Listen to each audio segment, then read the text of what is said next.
अत्यंत मोठा विषय हाती घेऊन त्याला मार्ग लावला. काय छत्रपती संभाजीनगर महानगरपालिका मध्ये खूप मोठ्या प्रमाणावर बाह्य स्त्रोताद्वारे नेमणूक झालेले कर्मचारी आहेत आणि बाह्य स्त्रोतातून नेमणूक झालेल्या कर्मचारीपैकी काही जे कंत्राटदार आहेत ते व्यवस्थित पेमेंट करीत होते.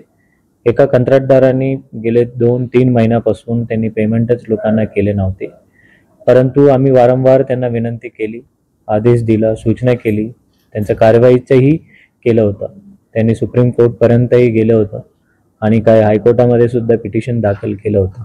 परंतु ह्या महानगरपालिका आणि कंत्राटदाराच्या वादामध्ये बरेच कर्मचाऱ्यांचा त्यांची हेळसांड होत होती आणि काही कर्मचाऱ्यांचं जे आहेत त्यांचा आर्थिक हाल होत होता, त्यांचा EMI बाकीच्या प्रश्नाचा.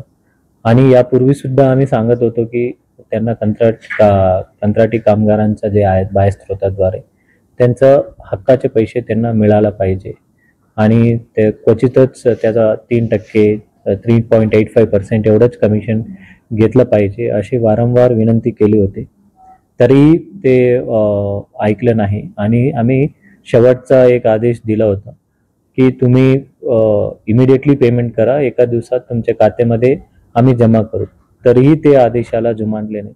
मग शेवटी या सर्व भांडणामध्ये कर्मचारीचं हेळसांड होऊ नये म्हणून आम्ही अधिकारी सर्व एक टीममध्ये बसून कशा पद्धतीने निर्णय घेता येईल या अनुषंगाने माननीय पालकमंत्री महोदयांनी बैठक घेतली.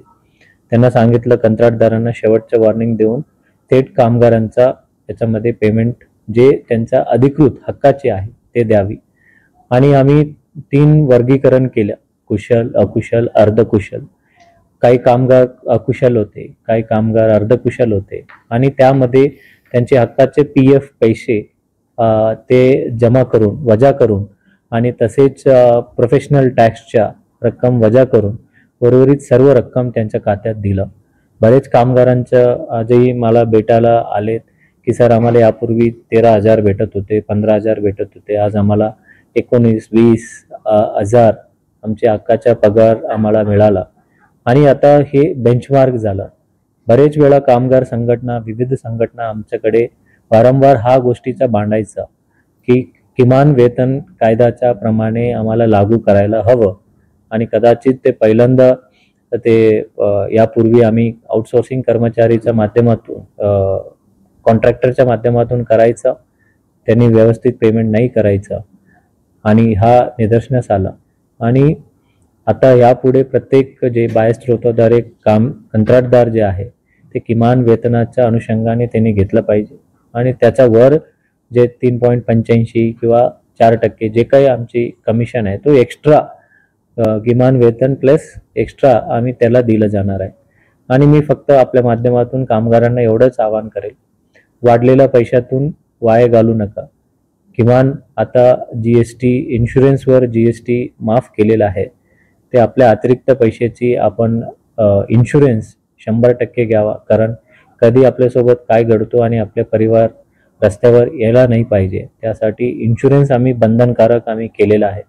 यापुढे एखादा कामगार कंत्राटदाराचे कामगार इन्शुरन्स नसतील तो आम्ही त्यांना काढून टाकणार आहे. सर एक शेवटचा प्रश्न, सर आपण महानगरपालिकेचे म्हणजे सर्व जे लोकांचे घर तुटलेले आहे त्यांची सर्व केलं, किती लोकांचा बेघर आहे म्हणून आपला ते जवळपास 250 पर्यंत एवढा आलेला आहे आणि आमच्याकडे 148 फ्लॅट्स तयार आहे आणि काही जवळपास 150 प्लॉट्स आमच्याकडे तयार आहे आणि याचा अंतिम काही लोकांचे कागदपत्र अपूर्तता आहे आणि सर्वांचा एकच वेळा करण्याचा मानस आहे, त्यामुळे थोडा उशीर लागतोय. आणि ज्यांच्या आवश्यकता असलेल्या लोकांना प्लॉट आणि त्याच्यासोबत 2.5 लाख रुपयाचा घरकुल योजनासाठी आम्ही त्यांना देऊ.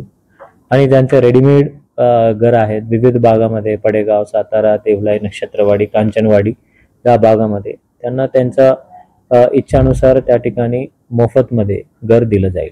सर आज कोर्ट के आदेश से एजेंसी के अंदर एक कार्रवाई की गई, आज की गई. कभी या अवैध कत्तलखाना ते घ्या ना. यस सर बोलिए. छत्रपती संभाजीनगर महानगरपालिका हद्दीमध्ये अधिकृत मांस विक्री जे आहे ते आणि त्यासोबतच अधिकृत कत्तलखाना एकच आहे आणि तो पडेगाव स्थित आपल्या अल कुरेशी हे अल्बेटॉर त्यांच्यासोबत आपले करार आहे आणि त्या ठिकाणी मॉर्निंग शिफ्टला अत्यंत कमी दरामध्ये आपण त्या ठिकाणी सर्व डॉक्टर आणि त्यासोबत CCTV सर्व फुटेज ठेवून त्या ठिकाणी केलं जातं. परंतु दुर्दैवाने काही ठिकाणी आत्ताही महाराष्ट्र शासनाचे जे कायदा पालन करत नाही त्या भागाच्या लोकांना मी खबरदारीच्या सूचना देतो. जर अवैध पद्धतीने कत्तल करत असाल मग ते संपूर्णपणे त्या परिसर सील करून जर अवैध बांधकाम असतील त्या ठिकाणी JCBनी पाडलं जाईल. त्यामुळे अधिकृत त्या ठिकाणी आपले परवानगी घ्यावा आणि अधिकृतपणाने विकावा आणि महाराष्ट्र शासनाची जे कायदे आहे ते नियम आहेत ते पालन करावं.